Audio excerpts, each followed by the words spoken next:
በሜዲትራኒያን ባህር ላይ የሚነፍሰው ቀዝቃዛ የባህር ነፋስ ወደ ሰሜን አፍሪካ የባህር ዳርቻዎች ሲቃረብ ለማድሪድ የስልጣን ማዕከል የነበረውን የዘመናት የታሪክ መረጋጋት የሚበጠብጥ አዲስ አውሎ ነፋስ ይዞ መጥቷል።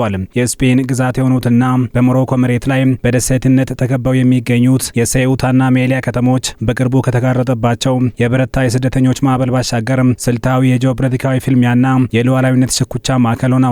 በፈረንጆቹ ሐምሌ ወር መጨረሻ ላይ በሺዎች የሚቆጠሩ ስደተኞች የድንበር አጥሮችን አፍርሰውና ባህሩን አቋርጠው ወደ ሴኡታ በመግባታቸው የተከሰተው ሁከት የስፔንን የመከላከያ ምሽግ አናግቶታል። ሁኔታው ማድሪድን በድንበር ደህንነቷ ላይ ብቻ ሳይሆን በታሪካዊ ይዞታዎቿ ሉዓላዊነት ላይ ጥያቄ እንድታስተናግድ አድርጓታል።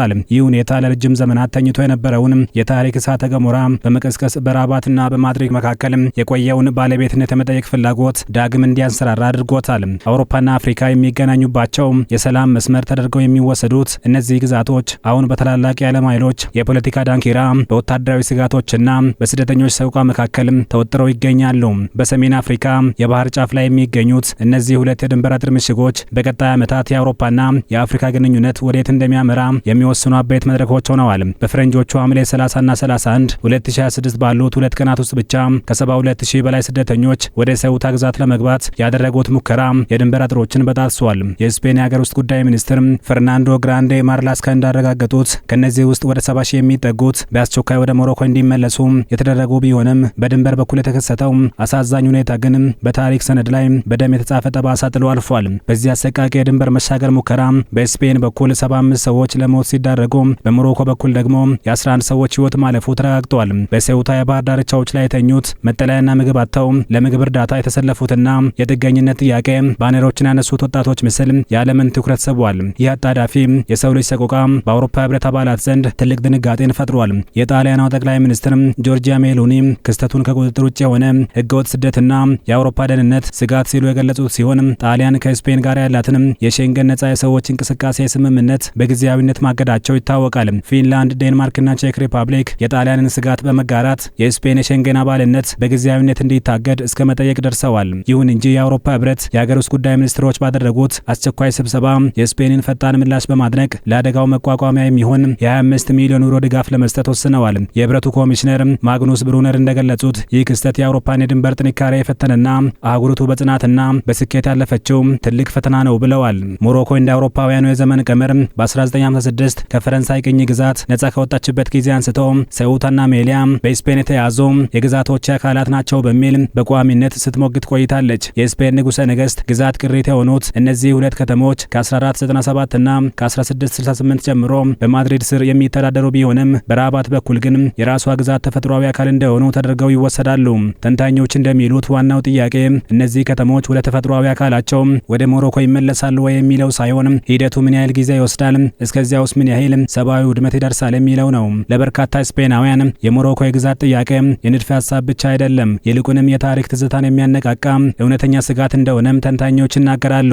እንደ አውሮፓውያኑ በ1975 የስፔኑ አምባገነን መሪ ፍራንሲስኮ ፍራንኮ በሞት አፋፍ ላይ ሳሉ የሞሮኮው ንጉስ ዳግማዊ ሐሰን በ10 ሺዎች የሚቆጠሩ ሰላማዊ ሰዎችን በማንቀሳቀስ ግሪን ማርች ወይም አረንጓዴ ዘመቻ የተሰኘውን እንቅስቃሴ በማካሄድ ስፔን የስፓኒሽ ሰሃራን ግዛት አሳልፋ እንድትሰጥ አድርገዋል። የታሪክ ምሁሩ ፕሮፌሰር ጆዜ ሉዊስ ሮድሪጌዝ ጂሜኔዝ እንደሚያስረዱት አሁንም የሞሮኮው ንጉስ ሞሐመድ ስድስተኛ በማድሪድ በኩል ተመሳሳይ የፖለቲካ ድክመት ተመልክተዋል ባይ ናቸው። የስፔኑ ጠቅላይ ሚኒስትር ፔድሮ ሳንቼዝ አነስተኛ የፓርላማ መቀመጫ ያለው መንግስት የሚመሩ በመሆናቸውና በቅርብ ረዳቶቻቸው የሙስና ቅሌት ምክንያት መዳከማቸው ራባት የሀገሪቱን ድክመት እንድትመለከት በር ከፍቷል። እንደ አውሮፓውያኑ የዘመን ቀመር በ2002 በፔሬሂል ደሴት ላይ የተከሰተው የባህር ኃይል ፍጥጫና በ2021 ከ8000 በላይ ስደተኞች ወደ ሴኡታ እንዲጎርፉ የተደረገበት ሁኔታ ራባት ማድሪድ ይዞታዎቿን የመጠበቅ ቆራጥነቷ ምን ያህል እንደሆነ የተመለከተችባቸው ሙከራዎች ነበሩ።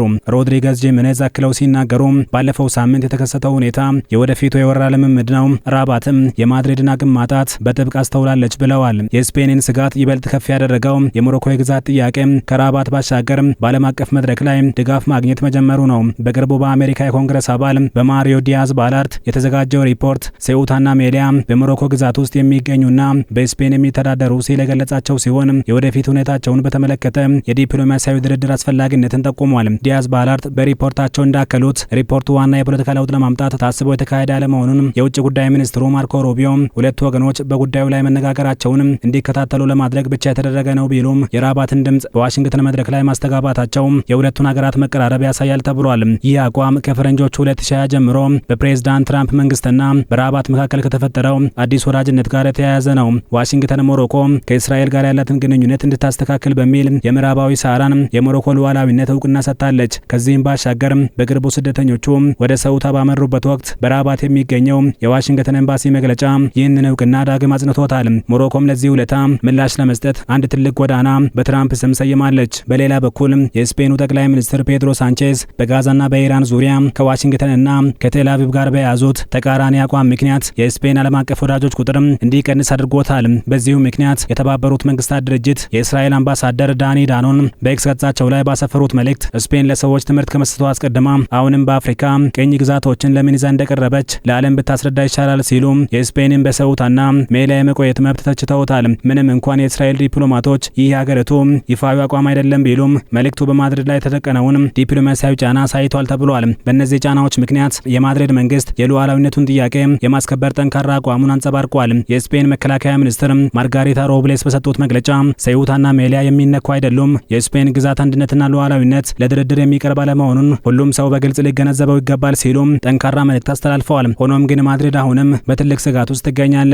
የቀድሞው የስፔን የውጭ ጉዳይ ሚኒስትር ጆዜ ሉዊስ ጋርሲያ ማርጋሎ እንደተናገሩት የስፔን የውጭ ፖሊሲ ድክመት ለዚህ ውጥረት ምክንያት ሆኗል። እንግሊዞች 60,000 ስፔናውያንን ወደ ጊብራልታር እንዲገቡ ይፈቅዳሉ ብላችሁ ታስባላችሁ ወይ ሲሉ ሀሳባቸውን በጥያቄ ምልክት የጀመሩት የቀድሞው ባለስልጣን መንግስታችን ጥቂትም ቢሆን የእንግሊዞችን አይነት ጠንካራ አቋም እንዲይዝ እመክራለሁ። ከሞሮኮ ጋርም ወዳጅ መሆን አለብን። ነገር ግን አጋሮቻችንም ሊታለፉ የማይችሉ ቀይ መስመሮች እንዳሉ ሊረዱ ይገባል ብለዋል። ከዚህ በተጨማሪ የሰሜን አትላንቲክ ጦር ቃል ኪዳን ድርጅት የኔቶ አቋም አሻሚ መሆን ስጋቱን አግዝፎታል።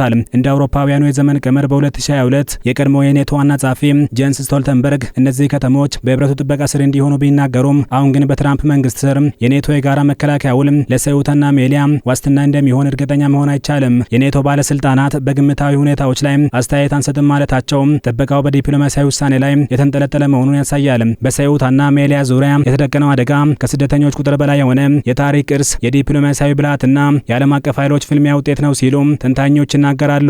የስፔን መንግስት ግዛቶቹ የማይነኩ የስፔን ግዛት አካላት ናቸው ቢልም የሞሮኮ ስልታዊ ጫና፣ የአሜሪካና የእስራኤል የፖለቲካ መቀየርና የአውሮፓ ህብረት የድንበር ስጋት ስፔንን ትልቅ ፈተና ውስጥ ጥለዋታል። ይህ በሰሜን አፍሪካ የባህር ዳርቻ ላይ የተከሰተው ቀውስ ስፔን በዓለም አቀፍ ደረጃ ያላትን የዲፕሎማሲ ተጽዕኖና የመከላከያ ዝግጁነት የሚፈትን ወሳኝ ወቅት መሆኑ እየተነገረ ነው። ማድሪድ የሁለቱን ከተሞች ሉዓላዊነት ጠብቃ ለማቆየት ከቻለች የድንበር ደህንነቷ ብቻ ሳይሆን በአካባቢው ያላትን የታሪክ የበላይነት ታስከብራለች። ካልሆነ ግን የሰሜን አፍሪካው የውጥረት ደወል ወደ ከፋ ግጭትና የሉዓላዊነት ጥያቄ ማምራቱ አይቀሬ ነው የሚሉ ታዛቢዎችን በርካታ ናቸው። የሰሜን አፍሪካው የባህር ዳርቻ አሁንም በውጥረት የተሞላ ነው። ስፔን የዘመናት ታሪካዊ ግዛቶቿን ጠብቃ ለማቆየት ከቃላት በላይ የሆነ ጠንካራ የወታደራዊና የዲፕሎማሲያዊ መከላከል አቅሟን ለአጋሮቿም ሆነ ለተፋላሚዎቿ በተግባር ማሳየት የሚጠበቅባት ወሳኝ የታሪክ ምዕራፍ ላይ ደርሳለች ሲሉ የፖለቲካ ተንታኞች ይደመድማሉ።